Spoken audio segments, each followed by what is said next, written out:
Hello students, आज हम जो टॉपिक पढ़ने वाले हैं वो है टेंस।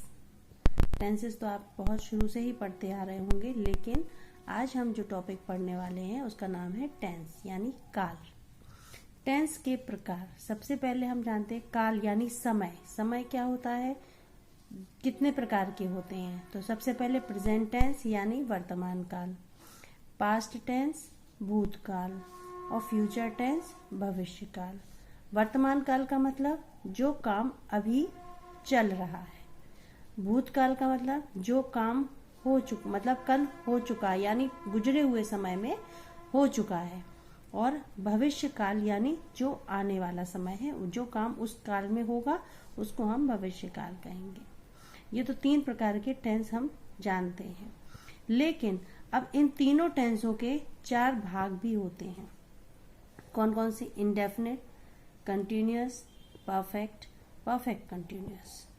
तो प्रेजेंट इंडेफिनिट टेंस में चार इस प्रकार से हम जब मिलाएंगे तो हमारे 12 प्रकार के टेंस हो जाएंगे। जैसे प्रेजेंट टेंस है present indefinite, present continuous, present perfect, present perfect continuous. ऐसे ही पास्ट टेंस में past indefinite, past continuous, past perfect और पास्ट परफेक्ट कंटिन्यूअस। ऐसे ही फ्यूचर में future indefinite, future continuous, future perfect और फ्यूचर परफेक्ट कंटिन्यूअस। इस प्रकार से जब हम देखते हैं तो कितने प्रकार के टेंस हो गए? 12 प्रकार के। ठीक है, तीनों प्रकार के टेंसों के 4 भाग मिला करके हमारे 12 प्रकार के टेंस होते हैं, और सभी टेंसेस में एफर्मेटिव, नेगेटिव, इंटेरोगेटिव और इंट्रोगेटिव नेगेटिव वाक्य बनते हैं। सभी प्रकार के टेंसेस में इस प्रकार के वाक्य बनते हैं। सबसे पहले हम देखते हैं प्रेजेंट इंडेफिनिट टेंस। इन वाक्यों के अंत में ता है, ती है, ते हैं या ता हूं आदि शब्द लगे होते हैं। जैसे जो भी वाक्य होगा उसमें लास्ट में, आखिर में राम खाता है, वह खाती है, वह सोता है, मैं जाता हूं, वे खाते हैं, ऐसे शब्द लास्ट में ता है, ती है, ते है आदि शब्द लगे रहते हैं। तो हमें समझ जाना चाहिए ये कौन सा टेंस है, प्रेजेंट इंडेफिनिट टेंस है।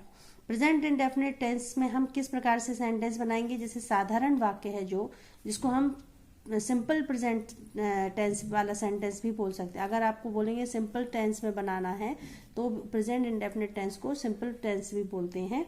तो इस प्रकार से एफर्मेटिव यानी जो सकारात्मक वाक्य होते हैं उनको हम अफर्मेटिव सेंटेंस कहते हैं। उन वाक्यों में सबसे पहले सब्जेक्ट आता है, सब्जेक्ट के बाद वर्ब की फर्स्ट फॉर्म लगाते हैं। अगर सेंटेंस हमारा एक वचन का है, यानी सेंटेंस अगर सिंगुलर है, सिंगुलर सेंटेंस है, तो हम उस एक वचन के वाक्य में पहले सब्जेक्ट लगाएंगे। सब्जेक्ट के बाद वर्ब की फर्स्ट फॉर्म में एस या ईएस या आईईएस भी लग जाता है कभी कभी। तो वो वर्ड, उसको हम एक वचन, अगर सेंटेंस एक वचन का वाक्य है तो हमें वर्ब की फर्स्ट फॉर्म में एस और ईएस लगाना पड़ेगा। और अगर बहुवचन का वाक्य है तो सब्जेक्ट के साथ वर्ब की फर्स्ट फॉर्म लगा करके हम उसके बाद उस ऑब्जेक्ट को लिखते हैं। ठीक है, तो ये बहुवचन बनाने का सेंटेंस है। जैसे एग्जाम्पल के लिए देखो, राम खाना खाता है, तो सबसे पहली चीज तो देखना है कि खाता है, ता है, ती है लगे है ना, तो यहां समझ में आ गया राम खाना खाता है। तो राम क्या है? सब्जेक्ट। खाना, खाना ये जो हमारी क्रिया हो रही है, और खाता है तो राम, ये एक वचन है ना, राम अकेला है, तो जो क्रिया है हमारी उसमें हमने एस और ईएस लगाना है। ऐसे ही प्रेजेंट इंडेफिनिट टेंस में जब हेल्पिंग वर्ब, जब हम आगे नेगेटिव सेंटेंस बनाएंगे तो उसमें डू और डज का प्रयोग करेंगे। जब हम कोई बात पूछेंगे तो उसमें जो भी हेल्पिंग वर्ब लगेगी उसमें डू डज का प्रयोग करेंगे।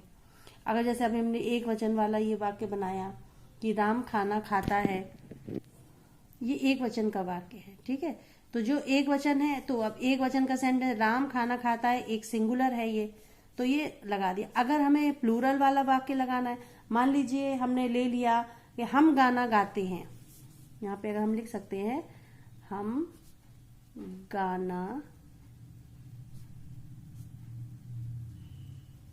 गाते हैं। हम मतलब वी। ठीक है, और गाना गाने की इंग्लिश क्या होती है? सिंग। और गाना मतलब ये गाने की इंग्लिश हो गई सिंग, और गाना मतलब सॉन्ग। तो हम सेंटेंस कैसे बनाएंगे, क्योंकि ये जो है ये प्लूरल वर्ड है, ठीक है। तो सेंटेंस क्या बन जाएगा, वी सिंग अ सॉन्ग, हम गाना गाते हैं, यानी ये हम जो है वो ये प्लूरल वर्ड है, ठीक है। तो ये जब हम प्लूरल वर्ड यूज करते हैं तो वी के संग में क्या है, जब सब्जेक्ट का बहुवचन अगर वाला सब्जेक्ट है तो उसमें वर्ब की फर्स्ट फॉर्म केवल लगाते हैं, उसमें फिर हमें एस और ईएस नहीं लगाना है। तो हम गाना गाते हैं, वी सिंग अ सॉन्ग, हम गाना गाते हैं। तो इस प्रकार से ये सेंटेंस बहुवचन का हो जाता है। अब हमें देखना है कि जो डू डज है ये इसका हम लिंकिंग वर्ब में यूज कर रहे हैं। ये डू डज जो है ये हम क्रिया, ये इसमें वर्ब जो हेल्पिंग वर्ब है इसको हम डू डज लगाते हैं। कौन से सेंटेंस में, जो नेगेटिव सेंटेंस, सिंगुलर अगर वाक्य है तो डज का प्रयोग करेंगे, प्लूरल वाक्य है तो डू का प्रयोग करेंगे। जैसे सिंगुलर में क्या, ही शी इट ये आ जाते हैं, लेकिन प्लूरल में आई वी यू दे या जो भी प्लूरल वाक्य है में शब्द आता है, वाक्य जो बहुवचन एक से ज्यादा लोगों के लिए अगर बात होती है तो वहां पर हम डू का प्रयोग करते हैं। और अगर एक वचन का काम जहां दिखाई समझ में आता है वहां पर हम डज का प्रयोग करते हैं, ठीक है। अब देखो यहाँ पर नेगेटिव वाक्य हो गया, यानी ये अब नकारात्मक वाक्य हो जाएंगे, ठीक है। सब्जेक्ट के साथ डू और डज, वर्ब कौन सी वर्ब यूज करेंगे हम, डू और डज, ये हमारी हेल्पिंग वर्ब है। नॉट मेन वर्ब आ जाएगी और ऑब्जेक्ट, अगर मेन वर्ब है तो नहीं, ठीक है, नहीं तो ये डू डज लगाते हैं, मेन वर्ब के रूप में भी यूज होती है। तो जैसे मैं क्रिकेट नहीं खेलता हूं, ठीक है, मैं क्रिकेट नहीं खेलता हूं, तो मैं जो है ये क्या है, आई, यानी ये प्लूरल में यूज होता है। तो जब बहुवचन का है तो इसमें क्या लगेगा, डू नॉट, मैं क्रिकेट नहीं खेलता हूं, I do not play cricket. अब डू नॉट लगाया इसलिए यहां पर ये डू नॉट लग जाएगा, तो वर्ब की फर्स्ट फॉर्म का ही प्रयोग करेंगे, ठीक है। और जब नीचे है सविता खाना नहीं बनाती है, अब इसमें क्या है, सविता खाना नहीं बना, सविता कौन है, सिंगुलर, सविता एक लड़की है जो सिंगुलर एक वचन की, केवल सविता के लिए यहाँ मेंशन हो रहा है, तो ये एक वचन है, तो डज नॉट कुक फूड, ठीक है। मेन वर्ब केवल हम यूज करेंगे और वर्ब की फर्स्ट फॉर्म का प्रयोग हम इसमें करेंगे, ठीक है। ये वर्ब की first form, Savita Khan, I you we they इन सब के साथ डू लगाते हैं। और ही शी इट ये हमने आपको बताया पहले अभी, डज, यानी एक वचन करता अगर है, सब्जेक्ट अगर सिंगुलर है तो ही शी इट का प्रयोग करेंगे, और सब्जेक्ट अगर प्लूरल है तो डू का प्रयोग करेंगे। Got it. नाउ आगे बढ़ते हैं इंटरोगेटिव सेंटेंस, यानी प्रश्नवाचक वाक्य, इनको बोलते हैं प्रश्नवाचक वाक्य। प्रश्नवाचक वाक्य इनमें क्या करते हैं, जिन वाक्यों में पहले क्या शब्द का प्रयोग होता है, जैसे जो भी वाक्य में ना क्या, जैसे यहाँ पर क्या तुम बाजार जाते हो, तो यहाँ पर हमने क्या वर्ड यूज पहले किया है। तो जिन वाक्यों में क्या शब्द लगे होते हैं उन वाक्यों में डू डज यानी हेल्पिंग वर्ब जो है वो हमारी सब्जेक्ट से पहले आ जाती है। सब्जेक्ट से पहले हम किसका प्रयोग करेंगे, डू और डज का प्रयोग करेंगे। जैसे तुम बाजार जाते हो, तो डू और डज में से एक आएगा, क्योंकि ये क्या तुम यानी यू के साथ में क्या है, बहुवचन है, तो ये यू के साथ में हम डू लगाएंगे। Do you go to market, helping verb हमने लगा दी गो, ठीक है, वर्ब की फर्स्ट फॉर्म लगेगी और यू हो गया हमारा सब्जेक्ट, तो सब्जेक्ट से पहले हमें डू डज का प्रयोग करना है। क्या उसकी बहन स्कूल जाती है, तो अब उसकी बहन अकेली एक ही सिंगुलर है, तो does her sister go to school, और आपको यहाँ पर फिर क्वेश्चन मार्क जरूर लगाना है। क्वेश्चन मार्क के बिना तो सेंटेंस इंटरोगेटिव माना ही नहीं जाएगा। अगर नेगेटिव सेंटेंस में क्या के साथ नहीं भी लग गया, अभी इसमें नहीं लगा है ना, क्या उसकी बहन स्कूल जाती है, अभी हम तो सिंपल सेंटेंस है, अब हम उसमें नेगेटिव वाक्य में और नहीं भी लगा रहे हैं, क्या लगा रहे हैं, तो वो इंटरोगेटिव नेगेटिव सेंटेंस कहलाते हैं। ये एक नेगेटिव सेंटेंस है, और ये इंटेरोगेटिव सेंटेंस जो हमारे नेगेटिव या जिसमें नॉट लग जाएगा तो इंटेरोगेटिव नेगेटिव सेंटेंस कहला जाएगा।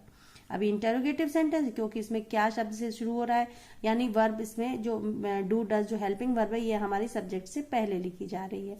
तो क्वेश्चन वाला सेंटेंस है, इसको हम प्रश्नवाचक वाक्य भी कहते हैं। इंटेरोगेटिव सेंटेंस इंटेरोगेटिव नेगेटिव में भी आते हैं, जिसमें क्या के बाद हमारा नहीं भी लग के साथ साथ नहीं भी लगा होता है।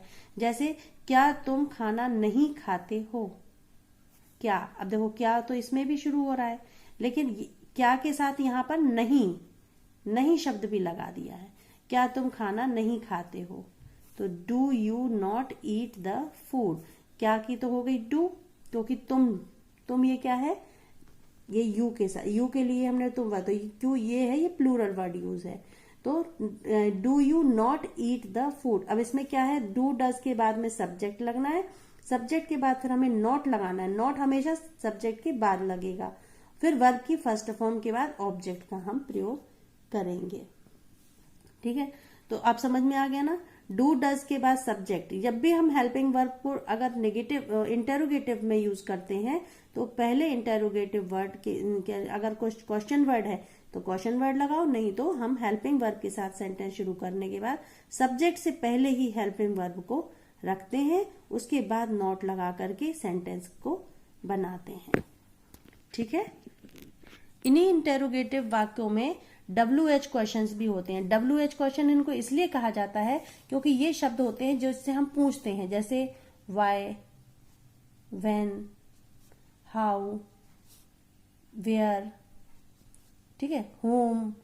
तो ये शब्द वो शब्द है जिससे प्रश्नवाचक शब्द कहलाते हैं, जो हमारे प्रश्न वाक्य के बीच में लगाए जाते हैं, मतलब जो हेल्पिंग वर्ब से पहले लगाए जाते हैं। जैसे हमारे ये मेन वर्ब मतलब पूछ लिया जाता है, जैसे WH को जिन वाक्यों में क्या, कब, क्यों, कैसे आदि शब्द यूज होते हैं क्वेश्चन वर्ड कहलाते हैं।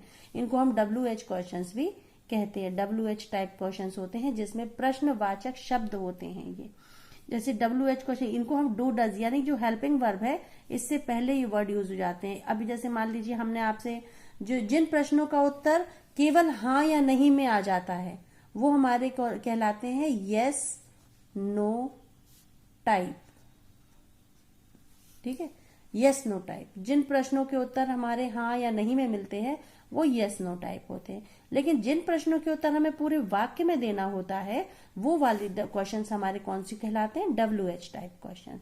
तो ये WH टाइप क्वेश्चंस वाला जो सेंटेंस बनाना होता है इसको हम हेल्पिंग वर्ब से पहले क्वेश्चन वर्ड लिखा जाता है, फिर उसके बाद हेल्पिंग वर्ब लगती है, फिर सब्जेक्ट लगाते हैं, उसके बाद वर्ब की फर्स्ट फॉर्म के साथ ऑब्जेक्ट का प्रयोग करते हैं। जैसे तुम स्कूल कब जाते हो, अब कब की इंग्लिश तो क्या हो गई, व्हेन। ठीक है, और तुम यानी यू, स्कूल, जाते हो जाना, जाने की इंग्लिश गो। अब यहाँ पर हम सेंटेंस कैसे प्रयोग करेंगे, सबसे पहले क्वेश्चन वर्ड आ जाता है। क्वेश्चन वर्ड क्या है, कब, तो व्हेन, फिर लिंकिंग वर्ब आती है हमारे, मतलब हेल्पिंग वर्ब आती है हमारे, फिर सब्जेक्ट क्या है, तुम, है ना, गो, फिर वर्ब की फर्स्ट फॉर्म और फिर ऑब्जेक्ट स्कूल। तो तुम स्कूल कब जाते हो, when do you go to school, और क्वेश्चन मार्क। ऐसे ही WH टाइप क्वेश्चन नेगेटिव में भी होते हैं, जैसे हमने इंटेरोगेटिव में पढ़े थे ना, इंटेरोगेटिव नेगेटिव, ऐसे ही WH क्वेश्चन नेगेटिव में भी होते हैं। तुम सुबह क्यों नहीं उठते हो, नहीं भी आ गया, और तुम सुबह क्यों, अब क्वेश्चन वर्ड भी है और नेगेटिव में भी है। तो why do not you get up in the morning, और ये क्वेश्चन मार्क। ठीक है, तो तुम सुबह क्यों नहीं उठते हो, why do you not get up in the morning, फिर हमें क्वेश्चन मार्क जरूर लगाना है। तो अभी आपने देखा कि प्रेजेंट इंडेफिनिट टेंस में 4 प्रकार से हम जो सेंटेंस बनाते हैं, कौन कौन से, अफर्मेटिव, नेगेटिव,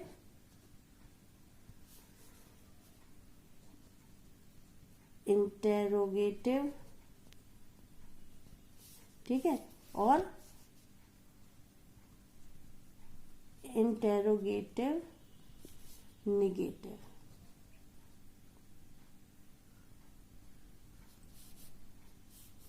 ठीक है, ठीक है ना।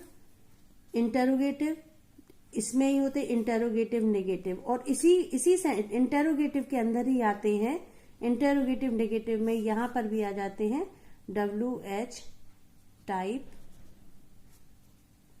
क्वेश्चंस जो नेगेटिव में भी होते हैं। ठीक है, तो इस प्रकार के सेंटेंस को हम बनाते हैं। वैसे तो अफर्मेटिव, नेगेटिव और इंटेरोगेटिव 3 प्रकार से वाक्य बनते हैं, लेकिन इंटेरोगेटिव नेगेटिव भी होता है और इंटेरोगेटिव क्वेश्चन वर्ड वाला नेगेटिव भी होता है। इसलिए आप इस वीडियो को अच्छे से देखिए, पूरा आप नोट के बनाइए कॉपी में, और जो चीज समझ में नहीं आए तो आप हमसे जरूर बताएं। Thank you for watching my video. Please subscribe my video and share भी कीजिए।